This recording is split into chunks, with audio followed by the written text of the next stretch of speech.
आखिरी जुमे की नमाज पढ़ने को उमरा हुजूम दारानगर शिया जामा मस्जिद में मनाया गया यौम कुदस। अमेरिका इजराइल के विरोध में लगे नारे।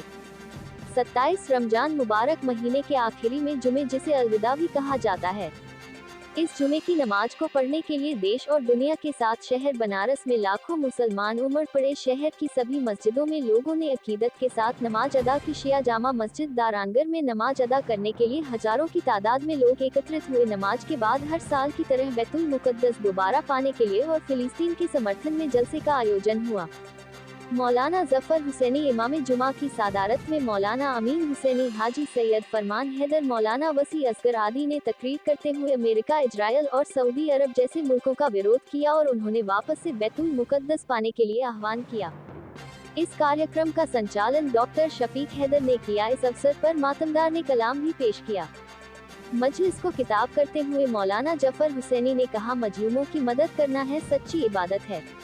इस अवसर पर हैदर ने बताया कि ईद की प्रबल संभावना है कि 31 अप्रैल सोमवार को मनाई जाएगी। अगर चंद 30 मार्च को होगा तो सारी दुनिया के साथ शहर बनारस में भी ईद 31 मार्च को मनाई जाएगी। अलविदा जुमे के अवसर पर लोगों ने मुल्क के लिए, अपने लिए और दूसरों के लिए अल्लाह से सेहत और सलामती के लिए दुआएं की और एक दूसरे को जुम्मे की मुबारकबाद पेश की। हाजी सैयद फरमान हैदर, प्रवक्ता शिया जामा मस्जिद।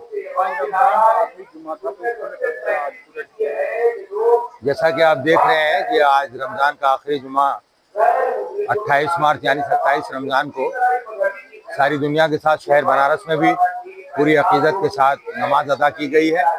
और शिया हजरात ख़ास तौर से आज के दिन पिछले 46 सालों से यौमुल कुद्स यानी बैतुल मुक़द्दस को दोबारा पाने के लिए एहतजाज करते हैं। आज भी नमाज के बाद यही एहतजाज चल रहा है, सारी दुनिया में एहतजाज हो रहा है। और हमारे बनारस में मौलाना जफर हुसैनी के ज़ेर सदारत ये जलसा हुआ। तो मैंने कहा कि जुल्म जहाँ भी हो उसकी मुखालफत होनी चाहिए और हमारा मुल्क इसमें सबसे आगे है, क्योंकि जुल्म जहाँ भी होता है वहाँ इंसानियत मरती है, इंसान मारे जाते हैं। तो अगर हम इंसान हैं तो हमें जुल्म के खिलाफ आवाज़ बुलंद करनी चाहिए।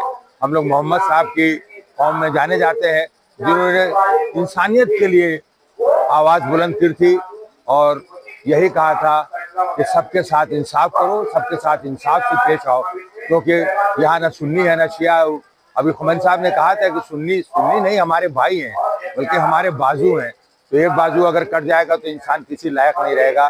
और आज हमारा यही पैगाम जाना चाहिए कि इजराइल के ज़रिए अमेरिका के सपोर्ट से फिलिस्तीन पर और जो मजबूर है उनके ऊपर जो जुल्म हो रहा है, बच्चे हैं, औरतें हैं, 60,000 से ऊपर ज़्यादा लोग मारे जा चुके हैं, मिसमार हो चुके हैं। तो अब इसे रोका जाना चाहिए, सारी दुनिया को आवाज़ बुलंद करनी चाहिए। कहने को तो दुनिया में 56-57 मुस्लिम मुल्क हैं, लेकिन आप देखिए कौन आवाज़ उठाता है। तो अब वक्त आ गया है कि हमें आवाज़ से आवाज़ मिलाकर जुल्म के खिलाफ आवाज़ बुलंद कर दी जानी चाहिए।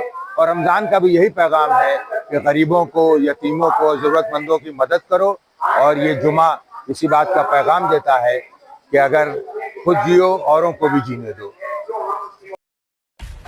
सब्सक्राइब कीजिए हमारे चैनल को और बेल आइकॉन को दबाइए हमारी लेटेस्ट वीडियो सबसे पहले देखने के लिए।